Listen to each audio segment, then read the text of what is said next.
नमस्कार बंधुरा ঐশীর মার রান্নাঘরে আপনাদের সবাইকে স্বাগত। আজ আপনাদের সঙ্গে শেয়ার করব রাজকীয় স্বাদের সাবুর পায়েসের রেসিপি। কিভাবে এই সাবুর পায়েস বানালে একদম পারফেক্ট ভাবে বানিয়ে নিতে পারবেন, আজকে সেই রেসিপিটাই শেয়ার করব। সাথেই থাকছে কয়েকটা টিপস। আর রেসিপিটি যে কোনো উপোসের দিনে আপনারা বানিয়ে নিতে পারেন। অবশ্যই অনুরোধ রইল রেসিপিটি প্রথম থেকে শেষ পর্যন্ত দেখার জন্য। রেসিপিটি বানানোর জন্য প্রথমেই আমি এখানে 100 গ্রাম সাবু নিয়েছি। আমি এখানে মাঝারি সাইজের যে সাবুটা সেটা ব্যবহার করেছি। আমি সাবুটাকে 2 ঘন্টা আগে ভিজিয়ে রেখেছিলাম। আপনারা যদি মোটা দানার সাবু ব্যবহার করেন তাহলে সাবুটাকে আরও একটু সময় ভিজিয়ে রাখবেন, আর যদি আরেকটু ছোট দানার সাবু ব্যবহার করেন তাহলে 1 ঘন্টা মতো ভিজিয়ে রাখলেই হবে। সাবুটা ভিজিয়ে রাখার ফলে এরকম নরম হয়ে গেছে। তো এইভাবে কিন্তু সাবুটা অবশ্যই আগে থেকে ভিজিয়ে তারপর রান্নায় ব্যবহার করতে হবে। এবার জলটা ভালো করে ছেঁকে আমি একটা স্টিলের ছাঁকনির ওপর রেখে দিয়েছিলাম যাতে ভালোভাবে জলটা ঝরে যায়। এইভাবে জলটাকে ঝরিয়ে নিতে হবে। তারপর একটা কড়াইতে 2 টেবিল স্পুন ঘি দিয়ে দিলাম। ঘিটা ভালো করে গরম হয়ে গেলে দিয়ে দেবো কয়েকটা কাজু বাদাম। কাজু বাদামটাকে প্রথমে দিয়ে একটু নাড়াচাড়া করে নিতে হবে। কাজু বাদামটা হালকা ভাজা হয়ে গেলে দিয়ে দেবো কিশমিশ। এখানে কাজু বাদাম আর কিশমিশ আপনারা আপনাদের পছন্দ মতো ব্যবহার করবেন। আর এগুলো যখন ভাজবেন তখন গ্যাসের ফ্লেমটা কিন্তু লোতে রাখবেন। একটু নাড়াচাড়া করে কিশমিশ আর কাজু বাদামটা ভালোভাবে ভাজা হয়ে গেলে এগুলোকে ঘি থেকে ভালোভাবে ঘিটা ঝরিয়ে তুলে নিচ্ছি। তারপর যেটুকু ঘি কড়াইতে থাকবে তার মধ্যেই আগে থেকে ভিজিয়ে জল ঝরিয়ে রাখা সাবুটাকে দিয়ে দেব। সাবু যদি এইভাবে একটু ঘিয়ের মধ্যে ভেজে রান্না করা হয় তাহলে সাবুর পায়েসের স্বাদটা কিন্তু ভীষণ ভালো হয়।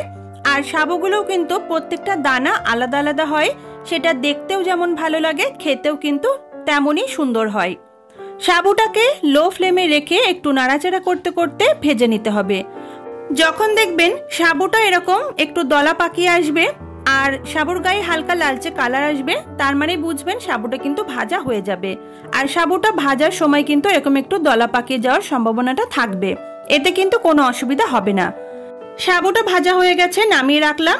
আর এদিকে আরো একটা অন্য পাত্রের মধ্যে নিয়ে নিচ্ছি 1/2 লিটার লিকুইড দুধ। এখানে আমি আমুল কোম্পানির দুধটা ব্যবহার করেছি। পায়েসের জন্য দুধটা যদি ভালো ব্যবহার করা হয় তাহলে কিন্তু পায়েসের স্বাদটাও ভালো হয়। দুধটাকে হালকা একটু গরম করতে হবে, যাতে আপনি আঙুল দিতে পারেন সেরকম পর্যন্ত দুধটা গরম করবেন, এর থেকে বেশি গরম করবেন না। এরপর আমি এর মধ্যে দিয়ে দিচ্ছি 50 গ্রাম গুঁড়ো দুধ। দুধটাকে দেওয়ার পর সাথে সাথে ভালো করে নাড়াচাড়া করে মিশিয়ে দেবেন। গুঁড়ো দুধ ব্যবহার করলে পায়েসের টেক্সচারটাও কিন্তু খুব সুন্দর ক্রিমি হয় আর দুধটাও তাড়াতাড়ি ঘন হয়ে যায়।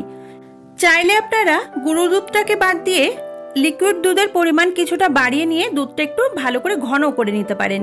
গুঁড়ো দুধ দেওয়ার সাথে সাথে দেখুন দুধটা কিন্তু অনেকটা পরিমাণে ঘন হয়ে গেছে। আর এইভাবে গুঁড়ো দুধ দিলে দুধটা ঘন করতে অনেকটাই সময় কম লাগে। এরপর আমি এর মধ্যে দিয়ে দিচ্ছি 2টো ছোট এলাচ, স্বাদটাকে আরেকটু বাড়িয়ে নেওয়ার জন্য। চাইলে এলাচের গুঁড়োও ব্যবহার করতে পারেন। মুখটা ফাটিয়ে দেবেন যদি এরকম গোটা এলাচ ব্যবহার করেন। এরপর দুধটাকে একটু আমাদের ফুটিয়ে নিতে হবে 1 থেকে 2 মিনিট মতো। দুধটা 1 থেকে 2 মিনিট ফুটে যাওয়ার পর এবার আমি এর মধ্যে দিয়ে দিচ্ছি আগে থেকে ভেজে রাখা সাবুটা। সাবুটা ভেজে তুলে রাখার পর এরকম একটু দলা পাকিয়ে যাবে, তো তাতে কিছু হবে না। আপনারা যখন দুধের মধ্যে সাবুটা দেবেন, দুধটা ফুটতে শুরু করলে সাবুটা দেখবেন নিজে থেকে দানাগুলো ছেড়ে যেতে শুরু করবে। আমি চামচটা দিয়ে একটু নাড়াচাড়া করে দিচ্ছি আর দলাগুলোকে একটু ভেঙে দিচ্ছি। এইভাবে ক্রমাগত এটাকে কিন্তু নাড়াচাড়া করবেন। আর এইভাবে নাড়াচাড়া করতে করতে গ্যাসের ফ্লেমটা মিডিয়ামে রেখে আমাদের এই সাবুর পায়েসটা 3 থেকে 4 মিনিট মতো রান্না করে নিতে হবে। আস্তে আস্তে দেখুন দুধটার মধ্যে কিন্তু সাবুর দানাগুলো ছাড়তে শুরু করেছে। সাবুর পায়েস রান্না করতে কিন্তু খুব একটা সময় লাগে না, ম্যাক্সিমাম 12 থেকে 15 মিনিট মতো সময় লাগে। দেখুন এটা কিন্তু আমি 3 থেকে 4 মিনিট রান্না করে নিয়েছি। এবার এর মধ্যে দেব স্বাদমতো মিষ্টি। মিষ্টির জন্য কিন্তু এখানে আমি ব্যবহার করছি 100 গ্রাম গুড়ের বাতাসা। যেহেতু সাবুটা আমি 100 গ্রাম ব্যবহার করেছি তাই বাতাসাটাও 100 গ্রামই দিলাম। আপনারা নিজেদের স্বাদ মতো মিষ্টিটা বাড়িয়ে বা কমিয়ে নিতে পারেন। সাথেই আগে থেকে ভেজে রাখা কাজু কিশমিশটাও দিয়ে দিলাম। এরপর বাতাসাটা সম্পূর্ণ গলে যাওয়া পর্যন্ত কিন্তু নাড়াচাড়া করব। বাতাসাটা আস্তে আস্তে গলতে শুরু করলে দেখবেন পায়েসটাও কিন্তু আরেকটু লিকুইড ফর্মে আসবে। তো তারপর কিন্তু বাতাসাটা গলে যাওয়ার পর আরও 2 মিনিট মতো ফুটিয়ে নেবেন। পায়েসের মধ্যে চিনি ব্যবহার করলে দেখবেন পায়েসটা কিন্তু একটু জলজলে ভাব হয়, সেক্ষেত্রে যদি বাতাসা দিয়ে আপনারা পায়েসটা রান্না করেন, বাতাসার জন্য কিন্তু পায়েসের কালারটাও খুব সুন্দর হবে, আর যে ক্রিমি একটা টেক্সচার হয় পায়েসের মধ্যে সেটা আসবে। আর যে কোনো পায়েস রান্নার ক্ষেত্রেই আপনারা চিনির পরিবর্তে বাতাসা অথবা মিছরি ব্যবহার করে দেখতে পারেন। চিনির থেকে বাতাসা বা মিছরি দিলে পায়েসের টেক্সচারটাও যেমন ক্রিমি হয় ভালো, আর তাতে কিন্তু স্বাদটাও ভীষণ ভালো হয়। তো এখানে দেখুন বন্ধুরা, পায়েসটাকে কিন্তু আমি রান্না করে নিয়েছি, মানে সম্পূর্ণ বাতাসাটা গলে যাওয়ার পর 2 মিনিট মতো ফুটিয়ে নিয়েছি। এখন এরকম পাতলা অবস্থায় কিন্তু আমাদের পায়েসটাকে নামিয়ে নিতে হবে। এর থেকে বেশি যদি ঘন করেন তাহলে এটা কিন্তু খুব বেশি ঘন হয়ে আঠালো হয়ে যাবে, সেক্ষেত্রে কিন্তু এই পায়েসটা খেতে ভালো লাগবে না। তো এবার আমি গ্যাসের ফ্লেমটা বন্ধ করে ঢাকা দিয়ে পায়েসটাকে 2 মিনিট মতো স্ট্যান্ডিং টাইমে রেখে দেব।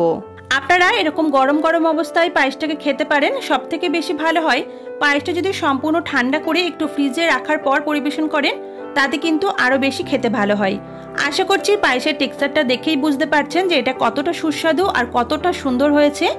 বাড়িতে অবশ্যই এই রেসিপিটি একবার ট্রাই করে দেখবেন। রেসিপিটি কেমন লাগলো আমাকে কমেন্ট করে জানাতে ভুলবেন না। ভালো লাগলে ভিডিওতে একটা লাইক করে আমার চ্যানেলটা সাবস্ক্রাইব করে নেওয়ার অনুরোধ রইল। দেখা হবে পরের দিন আবার নতুন কোনো রেসিপিতে। ততক্ষণের জন্য সবাই খুব ভালো থাকবেন, সুস্থ থাকবেন। আজকের মতো টাটা।